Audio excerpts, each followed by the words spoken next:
What's happening, everybody? How you doing? Welcome to the Rideshare Rodeo Podcast, episode number there we go, 521. How you guys all doing today? See Tim Gigwise popped in here. Thanks, Tim and I had a good talk today. Hopefully he's back. I don't know if he's still in here. And I see Blue Wolf. I see Bubba Sue, or Sue. I see Derek. What's up, everybody?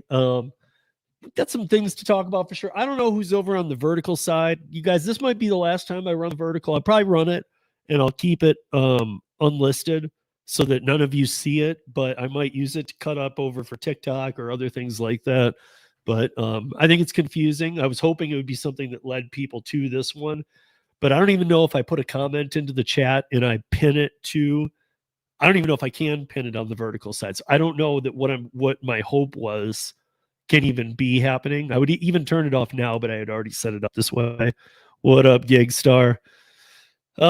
So first things first, just a quick story before the nuts and bolts of this episode. So this is, what is this from? Okay, it's from Sunday. So police arrested a man for allegedly putting a grocery bag over an Uber delivery driver's head in South Austin.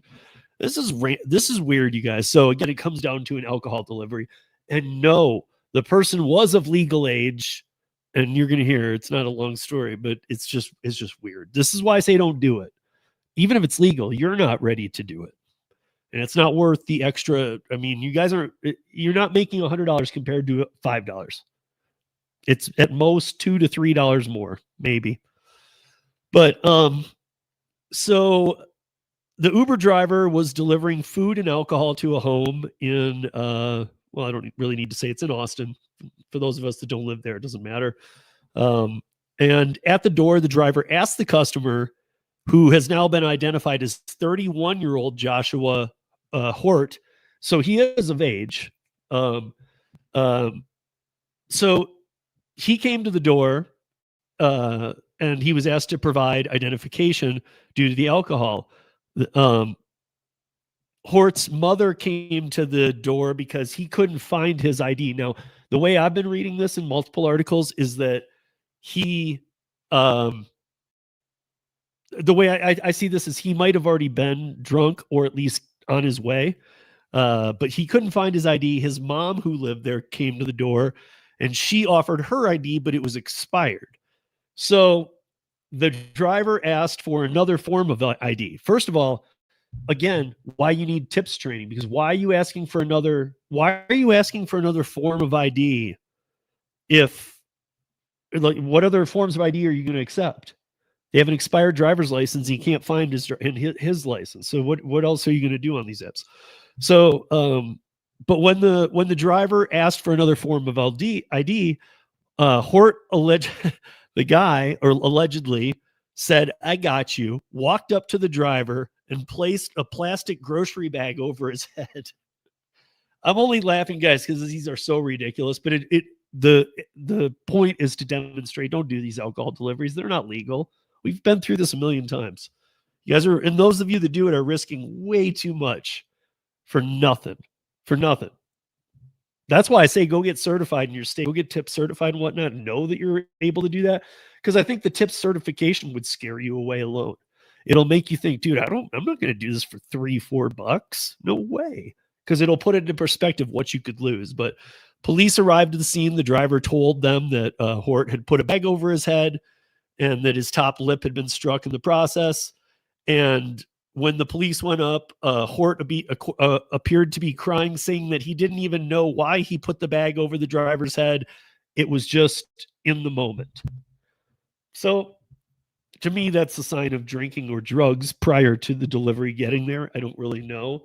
And you'd think these kind of excuses might be, well, maybe neither of them had IDs, or no. I mean, since they've been all proven, they're all of age, the mom, the kid. But yeah, this is what happens. I know it can happen in any space or any time, but this is what happens, so, be careful out there. And real quick, I wanted to touch on something else too. Uber driver just got killed. Yeah. Gig work 101.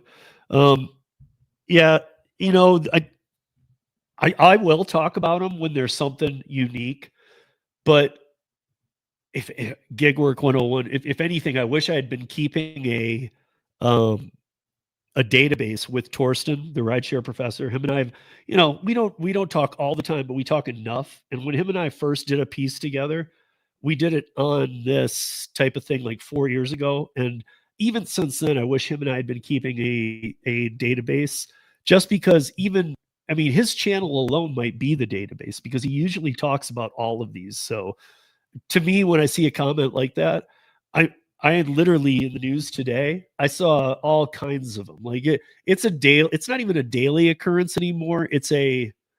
Um it's an every time I turn on the app or every time I look into the news and put in just Uber. I don't even have to put in violence anymore. If I put in Uber or I put in Lyft, I'm going to see on the first page almost daily somebody got killed or attacked or sexually assaulted or this or that or they attacked a driver. But it happens in the food delivery space way more than we used to think.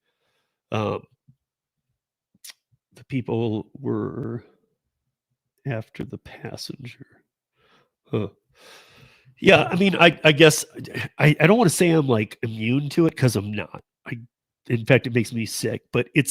How can it not be somewhat making us immune? Because if you do look into this stuff, even on the Discord stuff where I post all of the news that I'll talk about on here, usually those news articles on there, those have them in there too. And I don't even post every one. And we only talk about the ones that have like, if it's very extreme and it's something that's so far over the top, everybody needs to hear it just out of uh, realizing those kind of things can happen. I mean, let's not forget the delivery driver last winter who in Florida, um, went to put the delivery down. And as she was coming up, took the picture or whatever. I can't remember exactly the order of how it all went, but somehow the person who was ordering the food pulled her into the house.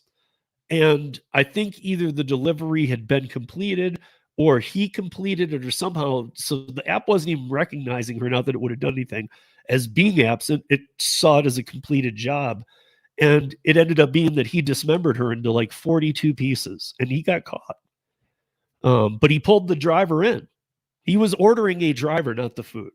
That's how messed up it is. But we are making some advances on the sexual assault victims of ride shares.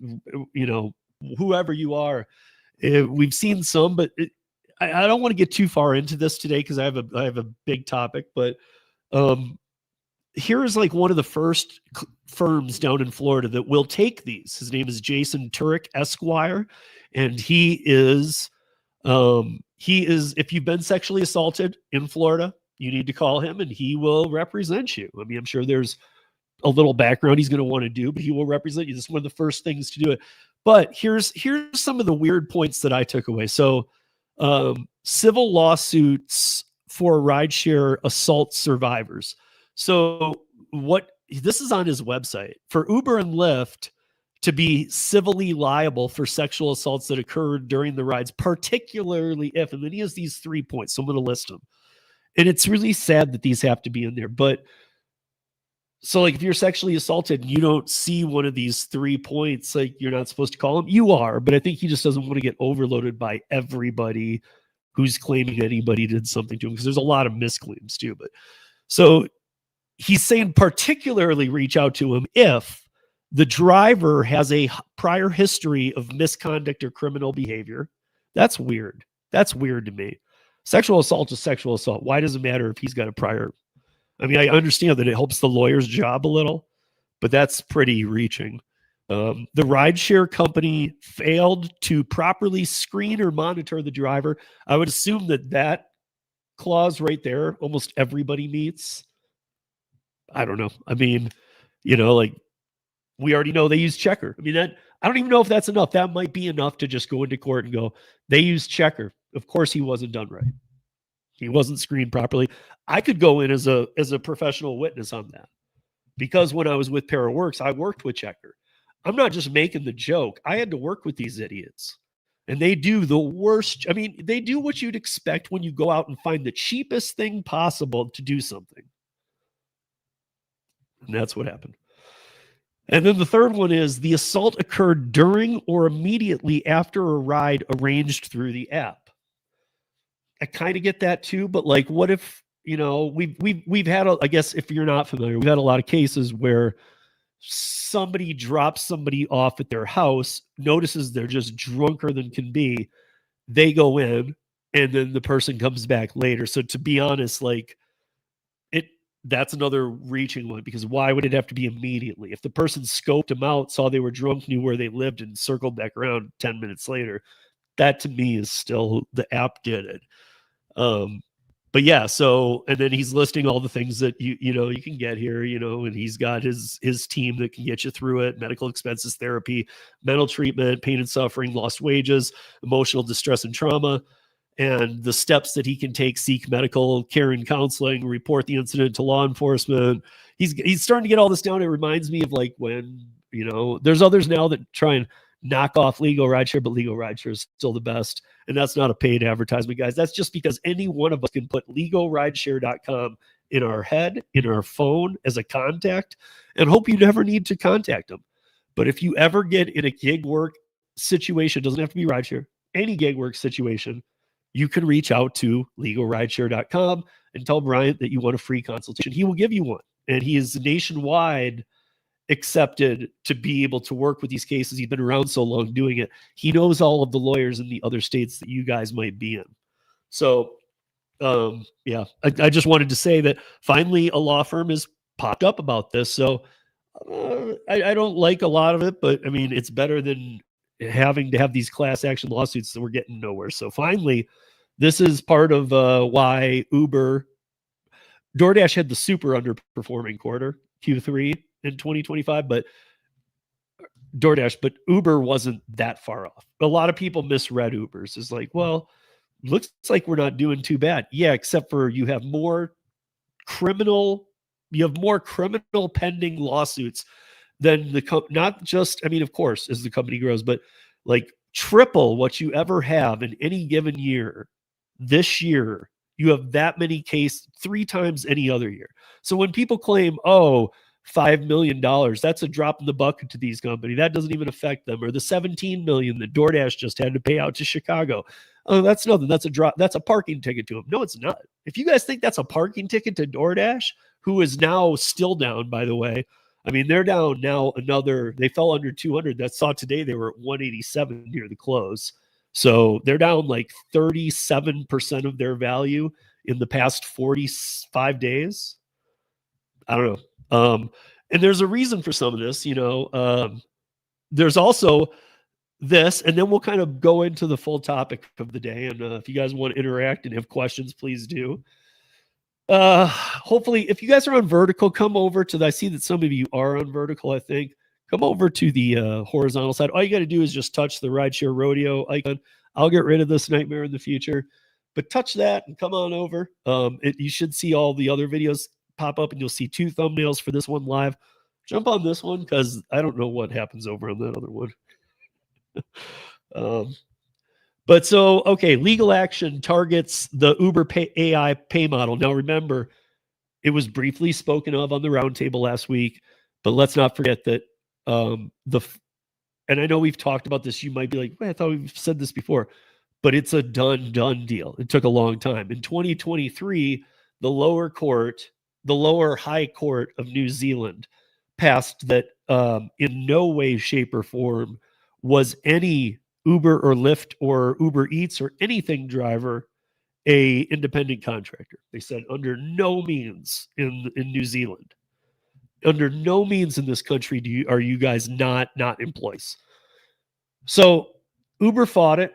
Uber tried to challenge it. It's different in each country and everywhere how things are done. But they challenged that. They kicked it down the road. They did everything they could. They ran interference, and it went to the upper court. They ran some time interference, got a 6-month extension on that. Well, finally, last week, the upper court ruled. And it ruled unanimously, which doesn't need to happen, but it did, which was odd. But unanimously that there is no way, under no circumstances, as a gig worker an independent contractor. First country to do it.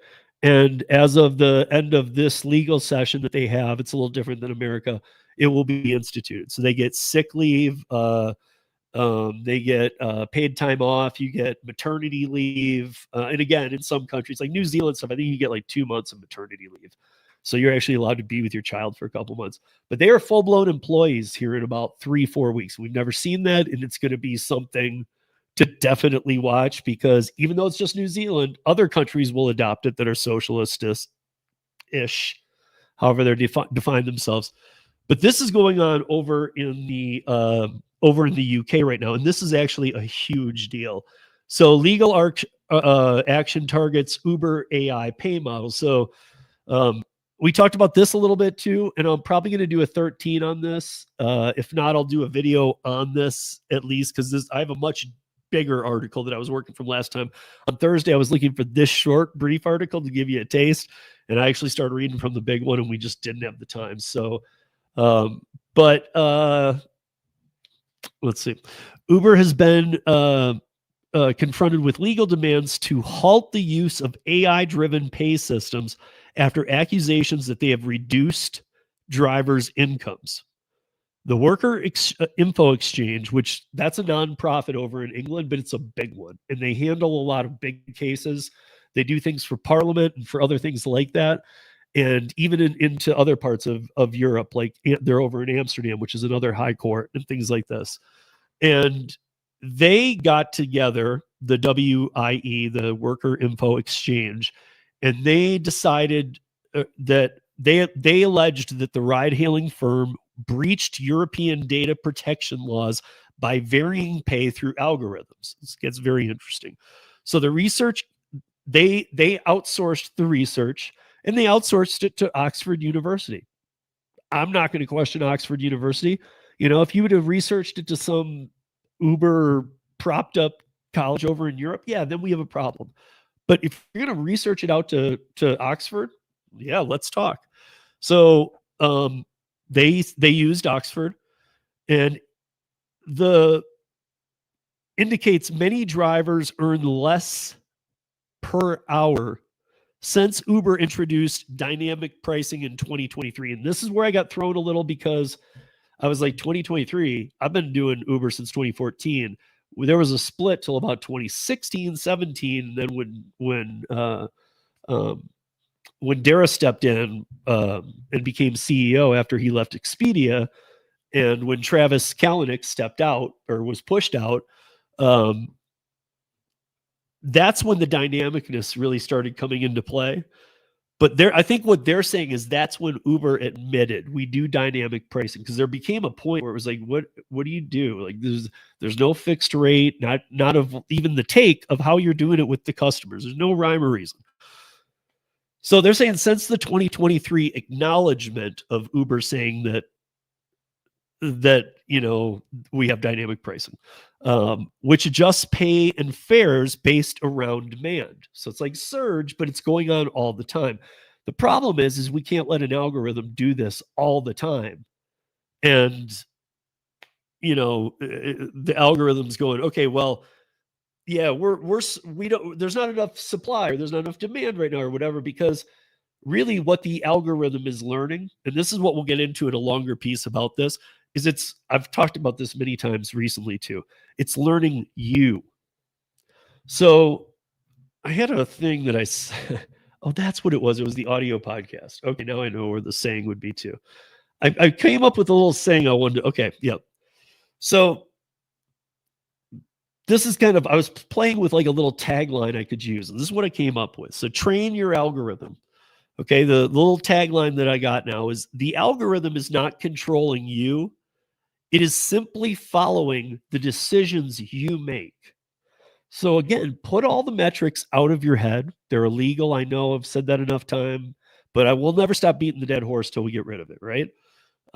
Because you all need to hear it. I never know if somebody hasn't heard it before, but they're illegal. Steve at Rideshare Rodeo. You guys can email me anytime. If you got a question about that, email me, because if you do, I will tell you exactly why it's illegal. You tell me what state you're in, I'll tell you why it's illegal. I'll point you to your state's labor code and tell you exactly where that's illegal. But yeah, there's hints in this lawsuit of people of color, people of who live in cheaper neighborhoods. However, the weird thing is the people in cheaper neighborhoods or bad neighborhoods who were having trouble getting rides, Uber's actually boosting the amount where that ride becomes more worth money to a driver than taking a safer ride in a safe area. It's very weird. I know I've heard this before, but now there's a whole study out that involves Oxford, and we will be getting into it. But so the findings suggested that the average hourly wage has stagnated and declined in real terms compared to previous models. The foundation argues that Uber trained its algorithm using drivers' historical personal data and demands a return to transparent, human-monitored pay setting. Now, this is going up against a superior court over there, and that's a very good thing because they're trying to look at the entire world is trying to, except for New Zealand now, but minus New Zealand, the rest of the world is still trying to work with Uber on letting an independent contractor model fly. They keep pushing the button like this. And like I said, we got under 12 months now, because that's why I said till next November. We got to get different letters into, that's why the government shut down everything through it a bit. But after the holidays, after the new year, we're going to get back on that. Stages 1 and 2, getting things off to states because they need to see that for free they can have better solutions. But we'll get into that. There's a lot going on with that, and that's still a new thing. But what we're going to talk about here today is, let me see if I can find it. Of course I can. Okay, we're going to talk about how you can use Dumpling for catering, I believe, or I know to a level, but like how big of orders can you get? But I want to first talk to you guys about something that's not in plain sight. And it's look, this applies to any gig app, Uber, Instacart, all of the giants, okay? But it's actually has a name now. It's called the DoorDash problem. And like Amazon is, when they reference this, it's called the DoorDash problem. So the DoorDash problem, how AI browsers are a huge threat to Amazon. So as you can see, they're illustrating the DoorDash problem, but they're going to bring it into Amazon. So AI and the DoorDash problem. So this is about to define the next battle of AI in a big way. And to be honest, guys, this is why I put out to a couple of you guys, like through text and whatnot, hey, do you think that that smaller startups would pop up regionally or locally or in your market if DoorDash went under?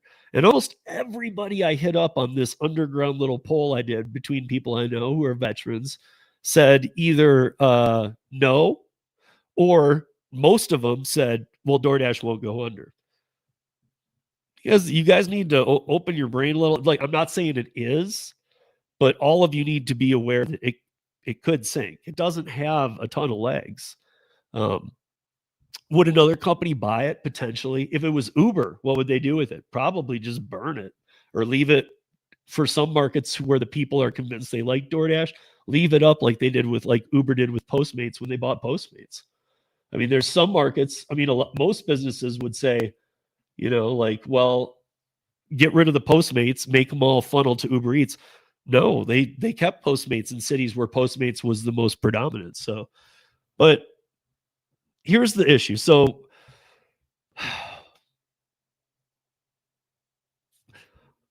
let's say you wanted to order a sandwich, or am I to that part here? Let me see. I'm like wrong glasses on. So, okay, let's start here. What exactly is the DoorDash problem? Briefly, it's what happens when an AI interface gets between a service provider like DoorDash and you. So you might send an AI to go order a sandwich from the internet instead of using the apps and websites yourself. Now, when I say this AI, there's a new thing coming out about AI browsers. You've probably seen things about people saying like, dude, don't use ChatGPT as a browser. It's not a browser. It's not. ChatGPT is there to enhance what you're doing. It's not there to provide browser answers. If you are very careful about the wording, but really ChatGPT is it's going to lead you down the road you're looking to go down. So you're not going to always get an answer that completely contradicts you. It's going to more work with you. But the problem is there's now browsers being made that are going to blow up, and they're going to have ChatGPT capability, but they're also going to have like the best browser features we've ever seen, plus AI like assistant. Like, I want a sandwich. It's now going to go out. That's going to hit everything in my market, every possibility of getting a sandwich. And it's going to make sure that it's getting me the best deal through a good provider or through a good person or whatever. What it's going to immediately do is rule out Uber Eats, DoorDash, because they're at 300% of what it costs to go in and get that sandwich. So the theory is, and it's already been proven through the modeling, is that when they run these tests, these will not use, like when it's looking for your sandwich, it won't use DoorDash or Uber Eats. It will not use it because it won't find it as an affordable thing. And this is going to become very powerful. The thought and the concern is that people are, if you guys remember the internet crash in the late 90s, everybody was thinking we were ready to go e-com. We weren't yet. Then we did go e-com. Then in 2000, there was the internet balloon crash. And then we went to apps. And now it's not about apps. Now it's about more AI.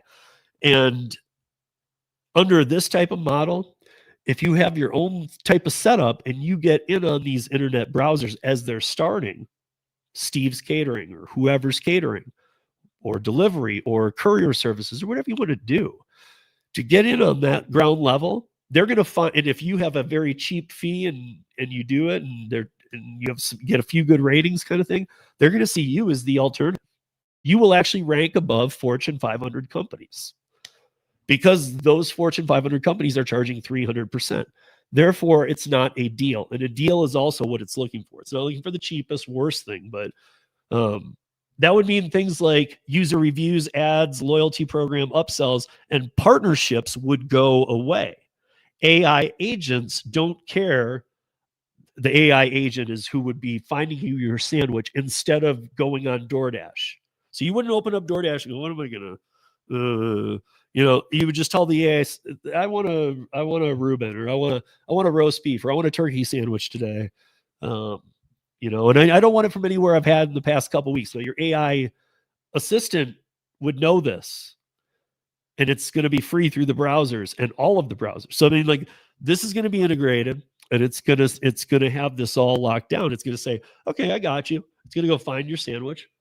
AI agents don't care about things like, after all, and DoorDash would just become a common provider of sandwiches and would lose out on all additional kinds of money. I think we all love that. That's amazing. However, DoorDash can't stand without charging 300% anymore. They've really locked, and it's not just DoorDash. These are the Ubers and everybody. They've locked themselves into a horrible position, because with the AI features coming out, and none of us knew what these would look like, but now we're starting to see this is what's going to happen. So we're talking about the future now, but not the fake future like Waymos and drone delivery. And no, even though those are being tested, those are just PR stunts. But so it would just become a commodity provider of sandwich and lose all of additional income.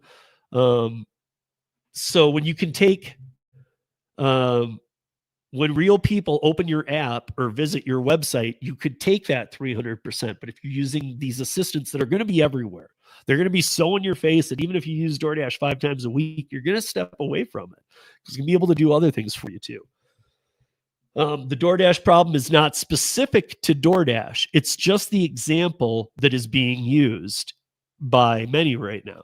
So because like sandwich delivery is a funny proxy for the structure of the global economy, but who owns the customer is a big problem for all of the service companies that came up in what might, you might think of as the App Store era, like Uber, Lyft, Airbnb, TaskRabbit, ZocDoc, DoorDash, all these things, like they all came up like right before the crash. Well, I've been asking CEOs of these companies, asking the CEOs of companies about the DoorDash problem.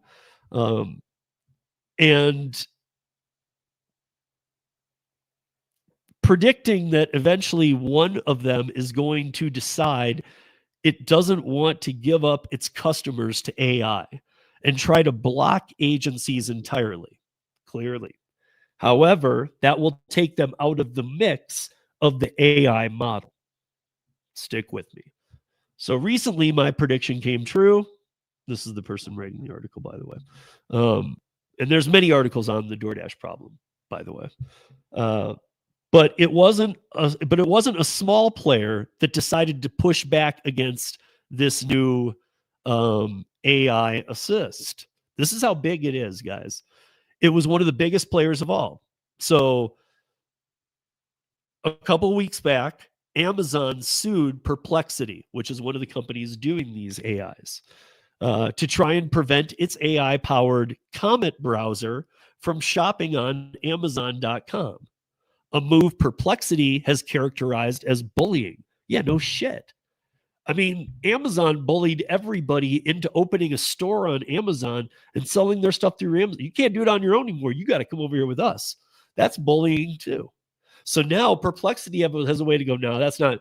If you need it in 2 days, I found a place other than Amazon that it almost like is a return to the non-Amazon. It's like a backtracker AI, if you can imagine such a thing. So it's here. The first major front in the war over who gets to browse the web and who controls the economic experience of the future has opened up. Now it's time for us to to really deep dive into the DoorDash problem. So the sandwich delivery complex. Once upon a time, if you wanted to order a sandwich from your local sandwich shop, you'd head over there and order at the counter, or you'd make a phone call, either of which would be considered face-to-face, right? You're ordering face-to-face, even if you're on the phone. Some of you won't remember that, but it was a thing. It was face-to-face interaction with another human being, and that's basically what the entire economy looked like outside of some mail order catalogs in QVC. To those of you going, what the hell is a QVC and what's mail order? Mail order would be actual products coming through like those big books from Office Depot, or like QVC would be like people selling crap on TV. So the famous .com bubble of the late 90s was fueled by the belief that all of these sorts of interactions would happen on the internet. That instead of going in person or ordering over the phone, you'd visit websites to order sandwiches or buy pet supplies or groceries delivered. That bet was a huge part of the economy that would move to the internet, and the companies that got there first would get huge, and everyone would become rich. So looking back, this was broadly the right bet. The problem is that the internet in the 90s looked like desktop browsing on a huge tower PC with CRT displays, accessed over 56K dial-up modems. It was the right idea with the wrong form factor. All way too early. People didn't actually do their shopping on those machines, and the bubble was popped. But all of the ideas came back around in the smartphone era, because the smartphone was and remains the perfect form factor for ubiquitous access to the internet. So Apple launched the iPhone in 2007, and the App Store in 2008, the same year as Android and what would become the Play Store. The app economy started to actually boom. Companies like Uber, Airbnb, and yes, DoorDash exploded in popularity, and we have seen huge chunks of the economy move to the internet because of it. Yes, it took enormous sums of venture capital money, and you might say it was wasteful. I agree. A lot of it was. They are so huge, in fact, that spending a bunch of venture capitalist money to start another Uber now is really a bad idea. There's a reason why, or there's a reason you don't see that happening. You just can't do this again on smartphones. But a lot of the same VCs who funded the smartphone app economy are looking for the next big thing. And they're all on board with this new AI web service. Every one of them. All the people who got involved, the VCs in these startups, are wanting to put 2-3 times down as much into this new space. That's the confidence they have in this. So we've seen the demos and heard the promises. The bubble is that will move the economy yet again from smartphone apps to AI agents that just do all the work for you. And this isn't some idea from a few wide-eyed startup founders, although there are definitely a few of those in the mix. Apple, Google, Amazon, Microsoft, OpenAI, they're all involved in this AI assist 100%, all in. They don't talk about it. Now, here's where the problem comes in. That promise of the agent economy, the AI agent, is built on an extremely brittle relationship between the DoorDashes of the world. So again, the DoorDash problem. It's not talking about just DoorDash, it's saying gig apps. The DoorDashes of the world and the AI companies who deploy the agents. It's not all that clear. It's not all that clear how things will play out, but to everyone's benefit. But as we run the models, we keep seeing that in every case it is. It's also not clear how anyone can stop it because now everybody's involved. And it is a little hush hush. I got to say, I was intrigued. I might have waited on this article, but then I kept looking in, finally started seeing some real stuff. Well, think about it this way.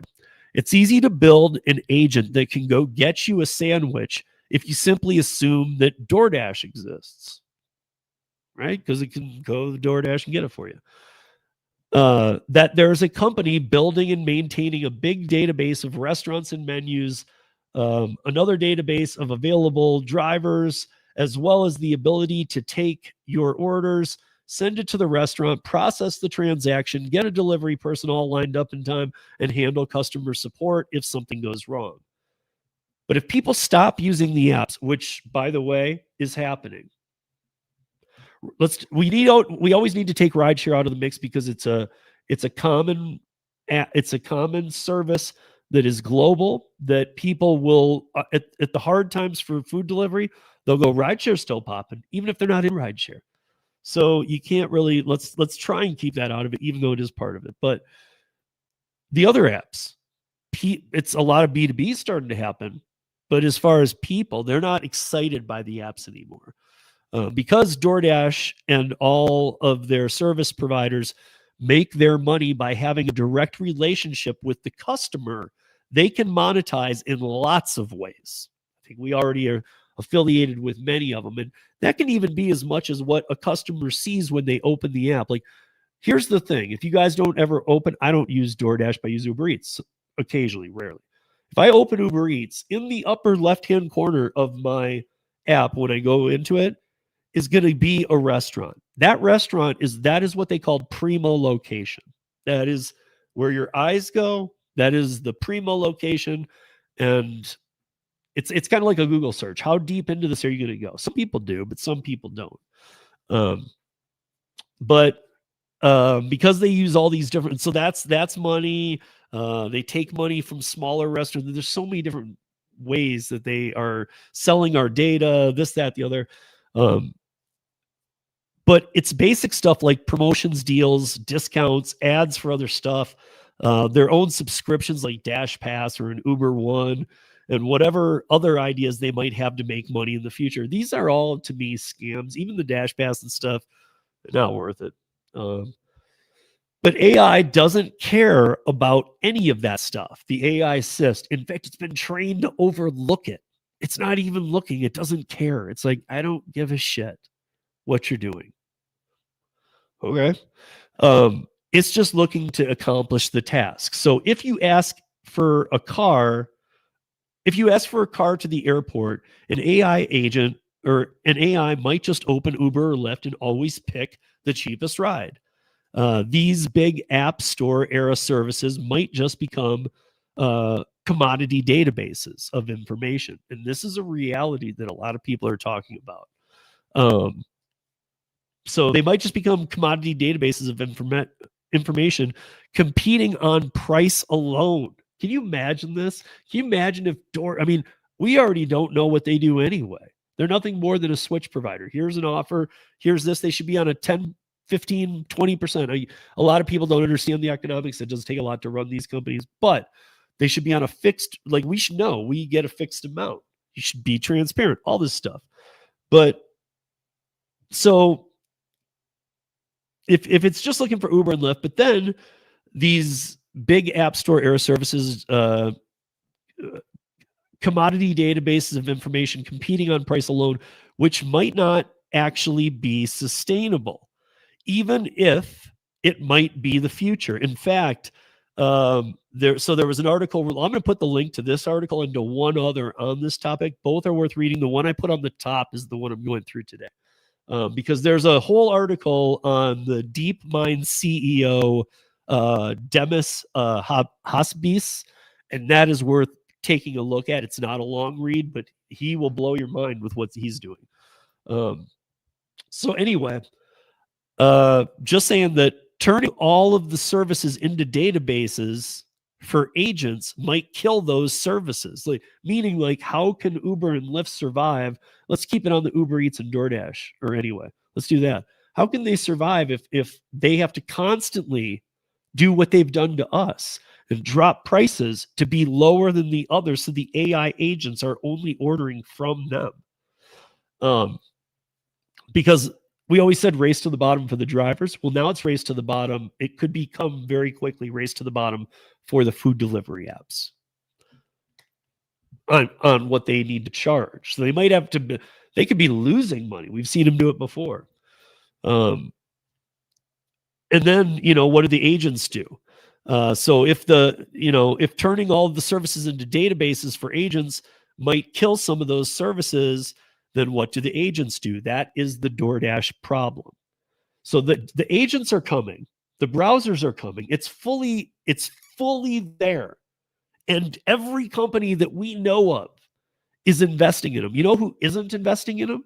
The gig apps. But Apple, Google, Alphabet, all the big boys, and then all of the VCs, they're all stepping away from gig apps because they don't think that's any of a future. They don't even think that's in the future. They do think that AI is the future. I think we've all heard this. We're waiting to see the little sectors of what the hell you're talking about. Well, this is a big one. This is one that is they're saying this could stomp out the gig apps. But now it's a timing thing. Do we stomp them out or do we wait it out a little bit? And I kind of like that, because if they stomp them out, how do you use their databases, which in the initial parts you'll need, because what they'll be doing is these AI assists will be building the database off DoorDash's database of restaurants. They'll be figuring out why are these items marked up, pull it back down to the normal price, and they're smart enough, these AI bots, to get out there and go, well, wait a minute, somebody could be running a business making a ton of money just charging half of what these other ones do, and that would provide for our drivers. So there's going to be a lot of opportunity in here if you're not already recognizing it. Like I was telling Tim, I talked to GigWise today, and I was telling him that, somebody needs to get into some of these startups, like this one specifically is a huge one, and submit their thoughts or their services and get a couple people to rate them. That's it. Even by its own definition, that's it. And you will be competing with CEO and Fortune 500 companies if you can get 20 ratings in your city locally as being a great delivery person who works off the menu prices in the restaurants. You're going to be the person that the bots go to. You'd probably be ending up having too much work. So far, this hasn't really been a problem because we haven't been here yet. All these AI bots haven't been disrupting the flow of commerce between consumers and companies. But here is another problem that you all need to think about. These AI assistants would then really truly put these as these customers who are already labeled ours would be our customers and never put through the databases. You guys, people are getting sick of everything. People want to pay a third as much for the same service or half as much. They don't want their data sold by scummy Fortune 500 companies. This is the future. I'm not saying it because I think it is. I think so far what I've read, I wouldn't fully jump on. But I mean, the best brains, the smartest investors, and the biggest companies in the world are all in on this. So this isn't just a fluke. It's not just, hey, how do we screw over this company? Some of these people are invested in those other companies. But I see it like this. Everybody, like all the companies are always like, robo-taxis are coming, so you rideshare drivers are screwed. DoorDash dots are going to take your delivery jobs. No, they're not. That's why they're trying to move into the tech space. They know this is coming for them. They're not stupid. They know a next wave is coming of AI assist where people consume. Forget about all of us. If you're the customer and you can go to paying half of the amount for any given order on any given night, who's going to resist that? Plus, these AI assists aren't being built just for this. They're being built to assist you just like a ChatGPT would, almost bringing it into your real world on the daily, on the 24/7 type thing. So I need to find, a lot of wood to build a shed in my backyard. How much is it at Home Depot? The AI assist will go out and find some barn 5 miles out into the out of the city that somebody has that exactly what you need for half the price. It's basically the future of getting deals, not getting ripped off. And if it means big companies go down in the crosshairs, then big companies go down in the crosshairs. But yeah, so the great AI fight is here. The company again is Perplexity. It arrived on the AI scene. It's been around since 2022. And right after the launch of ChatGPT, it makes an AI search engine powered by a combination of its own models, existing AI models, and open AI models, plus input received from the person. I mean, we're talking about one of the largest language model AIs ever, and powerfulness that just has no end. So the Perplexity promotes Comet. Comet is their browser. This is going to be the first one that we'll see. But then Google already is developing one. And if you see in Google, you can say, go to AI. You can play with the AI a little. But Google's going to have this whole thing too.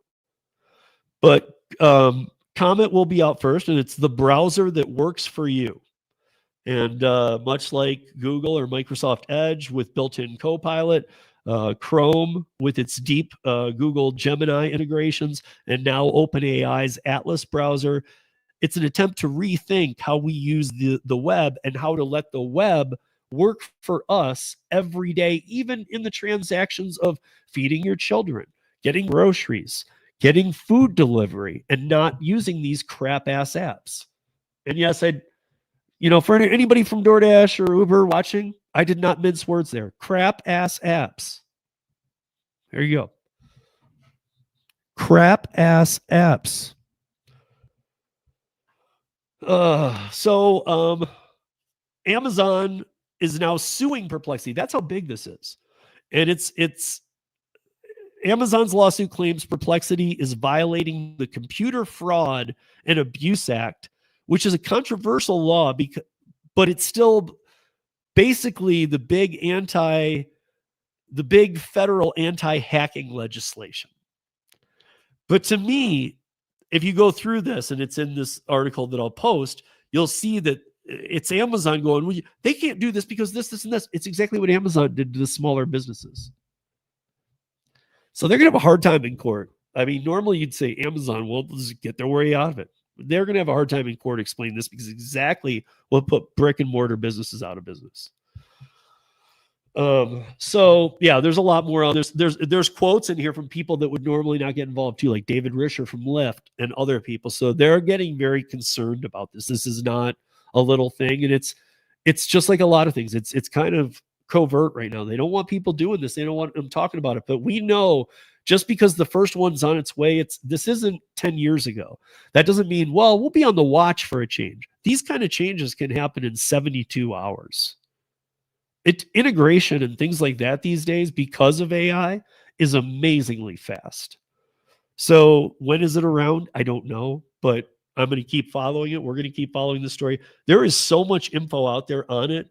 I'll be talking about it a lot because the biggest takeaway I have that tells me how serious this is it has over 300% of venture capitalists interested as were in the gig apps when they came around. Now, it also has people, another stat that I'd seen was it has people willing to invest 500% of what they invested as a VC startup in these apps into this technology. So you might want to be Steve delivers in Denver, or Sue delivers in New Jersey, or Tim delivers in St. Louis, or you might want to get clever and have a cooler name. But you get on this Perplexity and we start looking into this. You can submit what you're doing and get a couple ratings behind you, get a couple things under those of us that are veterans, especially, get a couple under there, get a couple ratings. You can pop up a website. You can use a Dumpling website. That's what we're going to get to last. But you could put in your Dumpling account, which has an amazing SEO. So, okay, you can do that. I mean, it's actually really interesting. And even David Risher is saying, he's quoted in here as saying that this could be cannibalistic to the rideshare economy. Now, remember that if David Risher says that, he's talking about Lyft. He might as well say that too. This could be cannibalistic to Lyft.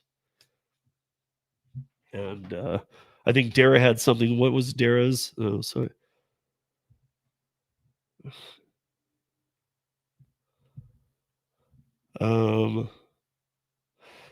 So yeah, he had something on there. How how are we supposed to compete with this type system that will just, I don't know. I'll have to go in there and find it. I'll make a short on it because Dara's quote was broke apart throughout these articles. But if you put it all together, it basically was saying that how are we supposed to compete if we have to race to the bottom? And it made me think, fuck you, man, or F you, because you know what? That's what you've been doing to the drivers forever. So karma's a bitch and deal with it, dude. You're right. How are you going to compete in a race to the bottom? Same way we have been. Get your company in order.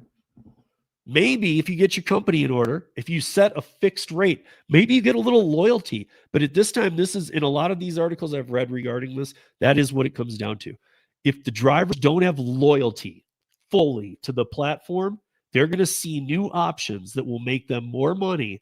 And if they're really looking, we'll see the options to be able to be entrepreneurish, as I can just do this for myself and make more money. Would you have all of the businesses? No, but you'd make more money if the AI assist can find you. It's very interesting. It's very out there, and the apps are scared as shit.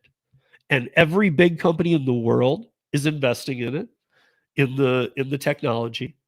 And every VC wants in on 500% as much as they went on the others, and 300% more VCs want in on this technology.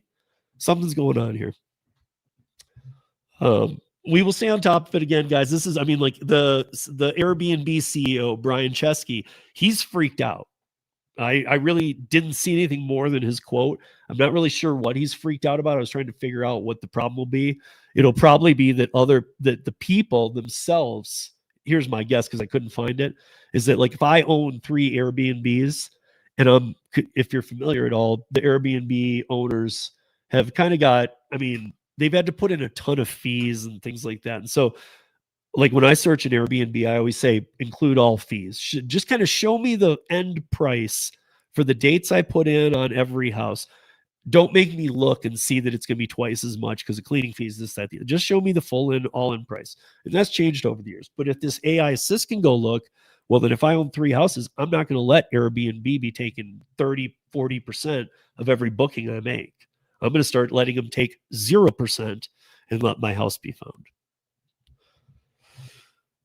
Again, nothing's faster than the AI they're doing. So even these apps can't compete with this. They can. If somebody says, I want to go to Denver, Colorado, and I want to rent a 3-bedroom house, and I have 3 3-bedroom houses for rent, they will find me first before they go to Airbnb. It's our first shot at having competition with Fortune 500 companies because it's not, they're going to try, the actual AI is going to try and stay away from those because it already understands they're there to rip you off. Weird, right? Okay, so let's get into the dumpling stuff. So I've been trying to get together with Tim to have a conversation for a while. We had it today. Because I've been on dumpling for a while.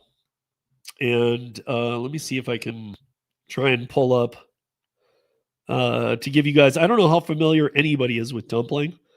I've done some things on it, and I've done some live streams with Holly. I've done some on myself. Crap ass apps. Let's see.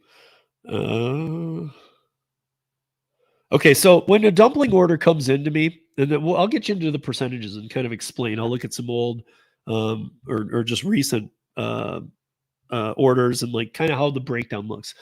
But I can set up any restaurant I want on dumpling. Like recently, I set up a butcher down the street. Now, this butcher will not let any app in that place. You won't work with any of the apps.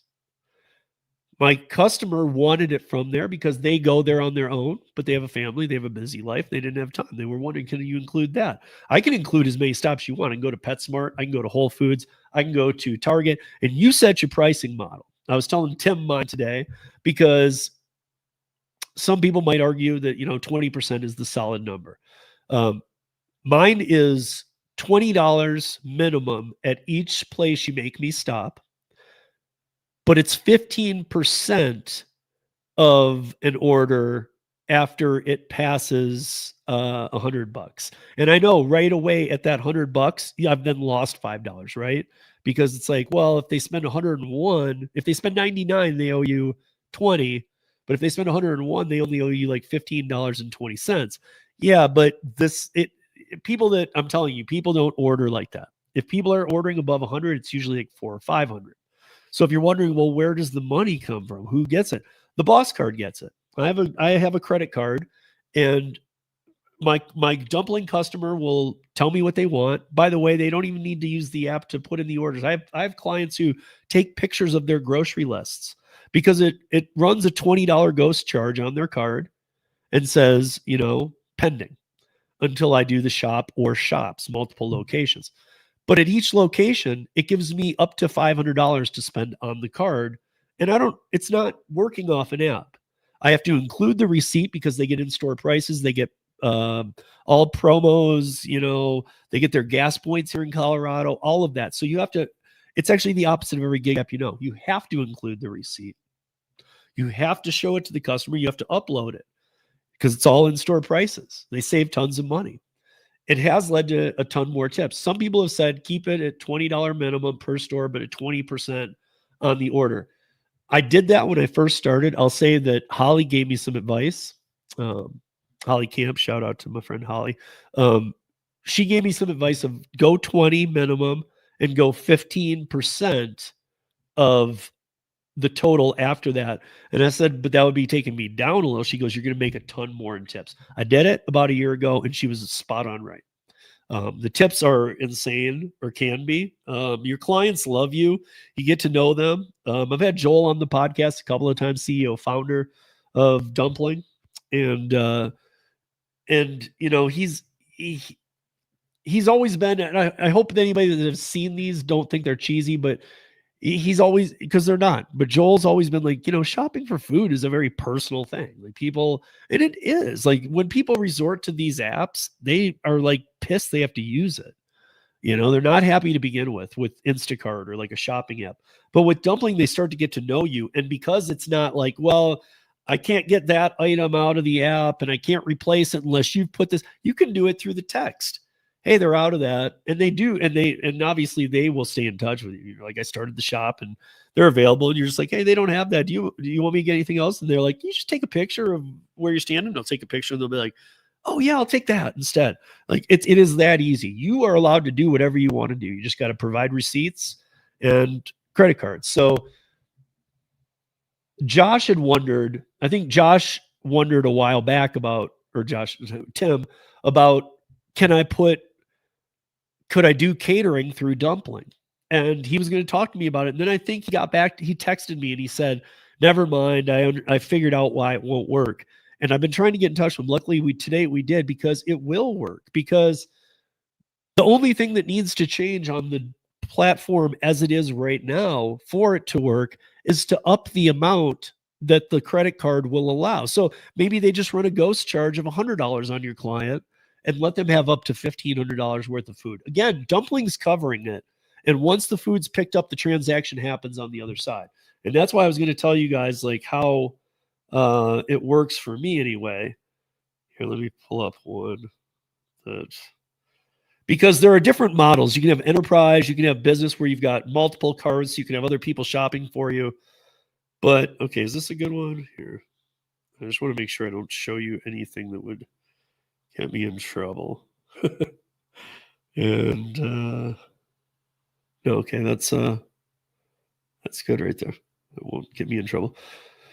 Okay, so I'm on a what I do is I have the processing fee come to me for the credit card.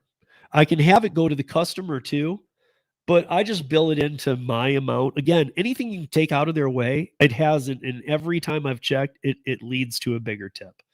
But so on this in this case, so the shopping and delivery for this order was $131.41. Okay, and when I'm done, I'll show you guys the screenshot real quick. The gratuity, so out of that, I made $20. That was a $20 just, okay, he makes 20 for shopping and delivering that. And that's the in-store prices. So we're way underneath what Instacart would be at this point. And they're getting a much better personal service. After the fact, they tipped me 20%. And they additionally tipped me another $20. So, and the platform fee to them was just the running of their credit card, which was $6.57. So $131 of groceries. And as you can see, it says $204 at the bottom after the shopping and delivery gratuity and the additional gratuity. So one shopping and delivery pay and two gratuities on top of that. Otherwise, it would have been the $131. This is probably about the same amount it would have been. You don't always need to tip me that much. But then at the bottom in my earnings, so I make $20 shopping and delivering. I make 20% on their tip, which was $26, $28. I take on the processing fee of the credit card, which in this case was $7.23. I think it's 7%. Or no, it's like, I guess it'd be like 3.5 because of the platform fee. But anyway, so processing fee of $7.23 and additional gratuity of $20. I made $59.05 for 45 minutes of work, and I shopped for 50 items. This is a regular client of mine. If they had sent me to 5 places, I would have $20 minimum on each one. And like I was telling Tim today, if I go shop 3 places or 4, they I've had clients text me and say, hey, do you mind grabbing me I'm sorry to be a pain in the ass. Do you mind grabbing me a Starbucks on the way home? Starbucks happens to be listed in the things I'll go to. Ace Hardware's in there. You can do anything. It's not just groceries. You can do anything except for, as Joel has told us when he's on, nothing sexual or illegal. So, but you can do anything you want. And so I can list any store I want. If somebody says, hey, I wish you had that on your list, it's on it now. Done. I can add any business in this city to the list because I'm paying with a credit card that is ready to finance any amount that they got. So where Dumpling really has you on is on the backside. The downside of Dumpling, we all know. You have to get out there and get your own clients. Word of mouth is amazing. If I keep saying I need to put more time into this, and watch, one day it'll be like, I'm hopefully not gonna let it happen, but it'll be too late, right? Or that kind of thing. Because I should have been doing this. But every time I land a client, maybe it's just them, or maybe all of a sudden, and maybe everything doesn't come through, but 2 or 3 of their friends will call me because they'll be like, I heard from so-and-so that this is a much better option than Instacart, Uber Eats, DoorDash for doing my grocery shopping, and it would always be you. You'd be my shopper. Yes, I have my own webpage on Dumpling where I describe all the services I can do and a little bit of history on me. It says all the zip codes that I service. It says all my fee platform. It says all the things you need to know. But you have to get your own customers. Now, there is a thing called Marketplace, so people can find you through Marketplace. I've only landed one client in almost 3 years on Dumpling. I've only landed one through the Marketplace. It's all been word of mouth. But where it will change is what we were just talking about. What I would like to do is add catering to my Dumpling and then get into this perplexity and introduce my Dumpling profile as an option for delivery. I have 57 reviews, all 5 stars. I have so my review process is already done on a platform that isn't a platform. You see what I'm saying? It's not DoorDash, or it's not, they don't keep our profiles anyway, or they don't let us share it that way. But the Perplexity or Comet browser would find me and say, well, let's have him do it over DoorDash or anybody. He's got great reviews, there's written reviews, all the things that would be cool. The other thing is that you can do it. I just need to talk to the team at Dumpling after the Thanksgiving holiday and see what would it take to get the amount extended. So like if somebody says, hey, I need you to go to Home Depot, I need you to go to PetSmart, I need you to go to Sprouts, and I need you to go to Kroger. That's 4 stops. That's a minimal $80 I'm going to make, plus any tips, and plus everything's going to go over or whatever. But that on each one, that is a $500 maximum of what I can spend on the card. So that's already $2,000 for 4 stops. So really, Dumpling's already authorizing me to spend $2,000 if they add 4 stops. And on that, they're only taking a $20 ghost charge. So if you were to order $1,000 or $1,500 worth of catering food, well, I would think there'd be a way that we could talk to these guys to let them just go, oh, it's not 4 stops, it's just 1, but they need it for a lot. And here's why I know that, because as we come up on Thanksgiving, one thing I can say is, and Holly helped me through this one year, is that I had a customer just prior to Thanksgiving, like it was like the Tuesday night before the Thursday of Thanksgiving a couple years back, and they sent like $900 worth of food that they needed. They ended up tipping me $300. It was awesome. But the card goes up to $500. Holly just said, just call and tell them that you have a huge Thanksgiving delivery, and they'll extend it. And so I called up Dumpling and I said, I'm going to do a shop. Normally you don't have to call them at all. It comes in and it's just covered up to the 500. But you go in there and I said, I have a huge Dumpling shop coming up for a customer. I'm not sure what the total would be at the time. I didn't. And I said, but it's definitely, and I knew it's definitely going to be over $500. And they said for the next for the next 20 hours, it wasn't a full 20 hours. They said, can you do it in the next 20 hours? I said, sure. They said, okay, your limit at that store is for $1,500 on the next transaction for the next 20 hours. Then that will fall off and go back to 500. So do you see what I'm saying? Like just by a phone call, they extended it because it was Thanksgiving. Something's going on here, and we can put the pieces together, and there's a way to do catering this way. And now there's a browser and an AI threat coming out to the gig apps that is so hardcore, it could put them under. especially if they're not diversified. And Uber, drug dealer, Connect, all that shit doesn't count. I'm talking about, I'm wondering, like, I would love to have, you know what? I'm going to see if I can get him on the podcast. I would love to get the CEO or somebody who's in charge of the programming at Perplexity or on the Comet browser onto the podcast, because I would like to know, can I upload my, I don't do it, but can I upload my tip certification? What's that? Well, it makes it so that I can deliver booze legally instead of the apps that do it illegally, where the people aren't covered. I would imagine that that's bad information. It's true, but it's bad information for that browser to receive. Again, another strike on all the gig apps using it. Whereas they're like, well, this guy has tip certification. He actually went and got his certifications. So, like, if you're seeing where I'm going with this, it's like, it's virtual, but it's like, wait a minute. So if I am like correctly doing things and I start building it, will I rank higher? Yes, technically you would rank higher than DoorDash because you're going to give a better price. You're going to give, your service is immaculate. You're local. I think that when I've been reading about what I'm reading about Perplexity and Comet, when I know what I know about Dumpling,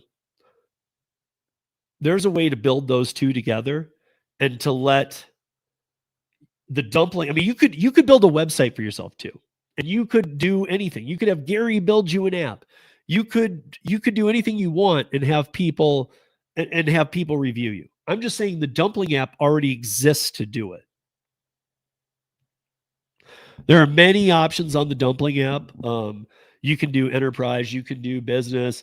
I grandfathered in a free one, but at a certain point, I think it's if you have a regular customer, or if you have 3 regular customers, 3 to 4 deliveries a week, at that point, you make actually a decent amount more to get off that free program.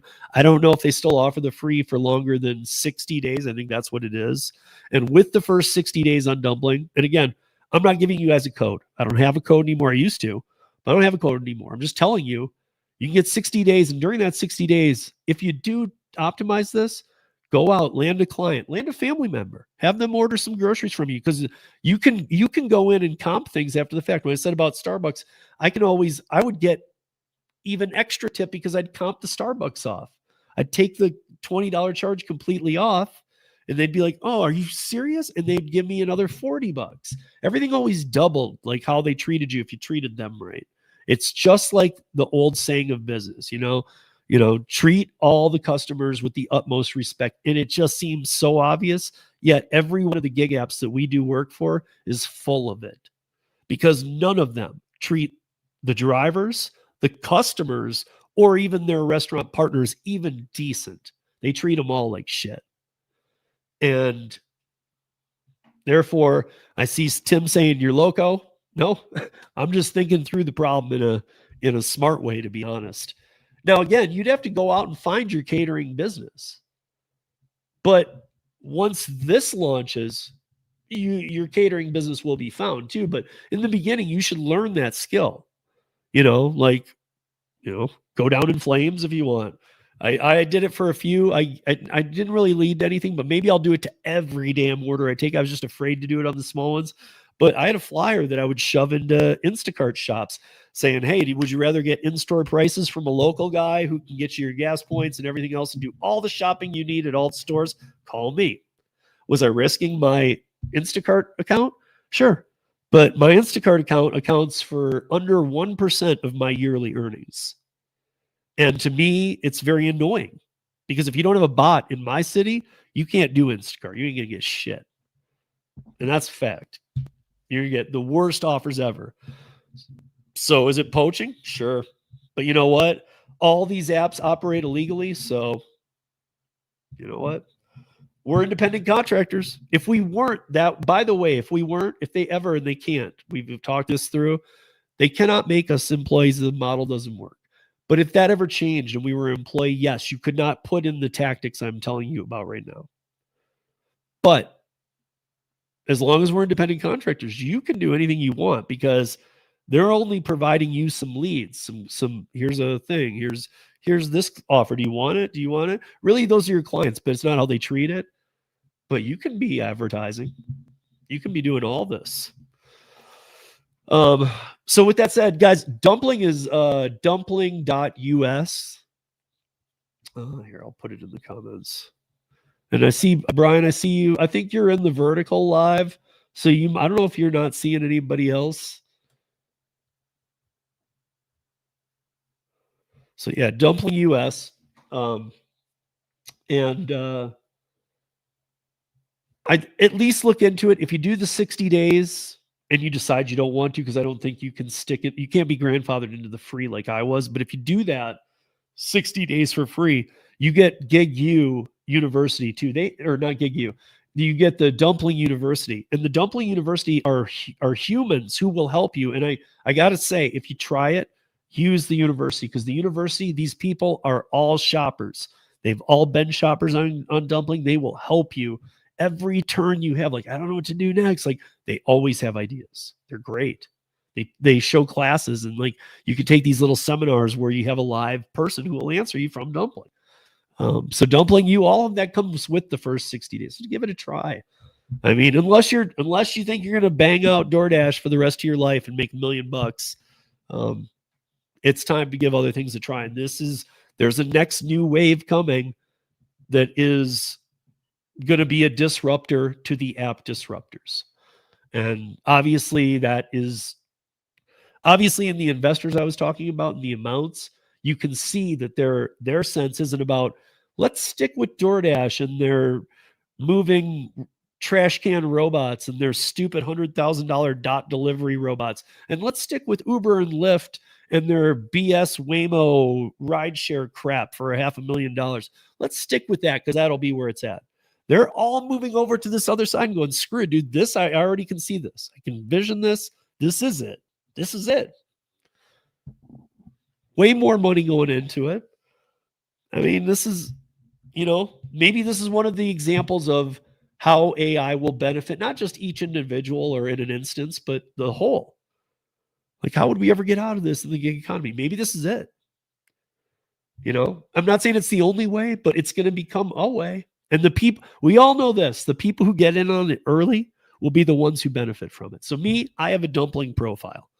I can easily go submit my Dumpling profile website, because I have a link in an actual dumpling.us / and my place, right? I can go submit that over in Perplex. I haven't checked into how you submit yet, but I mean, they've already been saying, you should and whatnot. Okay, cool. I'm going to go get it submitted in Denver. And even by its own definition, I automatically out of the gate, by having ratings, and mine's 5 stars out of 57 reviews. So I mean, like, I have good clients. So even by their own definition, I would rank above any Fortune 500 companies that were charging more than I was. If that's not worth looking into, then maybe you only do this part-time. Maybe you only do it 1 day a week. And in which case, okay, just use the gig apps for whatever they're worth, because you'll either come to a point where you're like, screw this, doesn't do anything for me anymore, or whatever. But I'm trying to take something to the next level. I know Tim was talking about some catering stuff. I know other people have talked about this. I know there's another channel here that has started his own thing. Everybody's doing it in their own way. Well, this is something that I honestly think Tim dismissed the fact that Dumpling couldn't do it too quickly, because it's actually something they easily can do. Because Dumpling takes a very minimal amount, but they have human operators at all times to this day. So you get a human when you call the Dumpling line, and they can, at the cash register, raise the total came out to $700.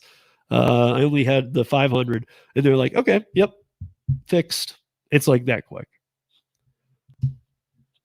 So questions, comments, concerns, you can put them below. And I also, I had one other thing I wanted to share with you guys. So because otherwise I'm going to get this deleted, because I mean, I'm just deleting out some of the videos that I have in here. But we had been talking about on the podcast and on the roundtable should Uber drivers have to speak English? And for those of you that know Levi Spires, he's a friend of mine. He's been on the podcast before. We all love Levi, great guy. He made a great short, which I think is, some of you might be like business cards, but it's worth watching because I think he put a different spin on this that I think it shows something that about the English that becomes the problem of the people who don't speak English because they don't put in the effort. Again, I mean, most of them. If I went to a different country, I would do everything he's saying here. If they would even let me work, which they wouldn't unless I spoke the language. But in a place, the only place in the world that does here, this might be an idea. So let's hear them out because I'm deleting through some of the old content, but this is something I wanted to put out there. I was hoping to do it on a roundtable, but we don't have one this week. So should Uber drivers in America be forced to speak English? Senator Tuberville proposed legislation that mandates rideshare companies and rideshare drivers speak English proficiently if they're going to have a government contract. I don't think it's a good law. I don't support this law, but that still doesn't change the dynamic of, I think, what's happening. I think passengers who speak English get into a car and the driver doesn't speak their language, and it creates awkward situations. It sometimes even creates unsafe situations. So I don't think it should be a law, but that's not really, I think, the overarching question. I'm looking at you, my fellow drivers. Would it benefit you to speak English? And I think it would. Let's have some empathy for people that immigrate to the US to make a better life. And it's hard to learn a language, especially older in life. Learning English is really difficult. So I was thinking to myself, like, okay, if I immigrated to the US and I didn't speak English, what would I do? First, try to learn English. I would try to learn basic phrases like, hi, my name is Levi. Second thing I would do, I would get business cards printed out that say, my name is Levi. I don't speak English. I know some phrases. Flip over the card. On the back, it's my story. If the driver handed me a card that says, my name is Levi, I don't speak English, but I still want to get you to your destination safely. And on the backside of the car is like, I came to America to make a better life for my family. Now it's like there's a connection. And we don't have to talk the rest of the ride, but it's like, now I understand what's going on. So if that makes sense to any of you, if you've been watching some of the things we've been talking about, what the question Tom raised about this, and it's been going around, I think that's a great answer.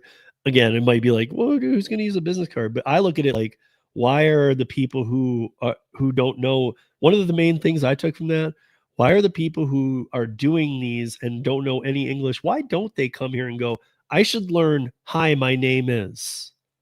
I mean, to me, it's pretty crazy that when I get into a rideshare and the person doesn't speak English, hey, they should know how to go, hi. I mean, there's just a few simple things that if we tried this in any other country, they'd laugh at us. First of all, you wouldn't get a working visa. Second of all, they'd be like, most countries operate on, do we need this service? Like if I was a brain surgeon, sure, we need you as a brain surgeon. I do rideshare drives. No, we don't need you then. You can't work here. It's very clear and cut in almost every country but here. But so maybe that's a middle ground that could be looked into. I don't know. All I know is that I'm going to be looking more into Perplexity, and I'm going to try and get them on here, or somebody in this realm, maybe even with their browser, anybody who really understands the introduction of the AI assist, not bots, but the AI assist that will be coming in, and what's making everybody in Apple, in all these companies, Google, Alphabet, all these companies, and the biggest VCs worldwide go, I want to dump all my money into that. Not DoorDash, not Uber. Pull my money out of that. I want in this. And I want a lot in this. So again, I think we went through it pretty good. Yeah, I think you guys, even outside of everything else, so there's still the business to be built with Dumpling. Dumpling.us. Check it out. Especially like, did you know even a couple people who might know a couple other people? The word of mouth is what does it. Be really good at what you do. Be really professional. and give them an experience they've never had with Instacart. Because I can tell you, the clients I've picked up on Dumpling all have had bad instances on Uber Eats grocery, DoorDash grocery, or most of them Instacart grocery. They're like, I hate those ridiculous apps. They're pure. Even the customers that I get for Dumpling say those are complete trash. I'm so sick of these apps. I have to convince them I'm not an app. I'm me. You're going to always get me. We can juggle. I can take things off your bill. I set my own prices, all of it. So with that said, guys, in case I don't see you before, happy Thanksgiving to everybody. And see you back here next week on the Rodeo Podcast. Have a good one, everybody. Peace. I gotta keep it rolling.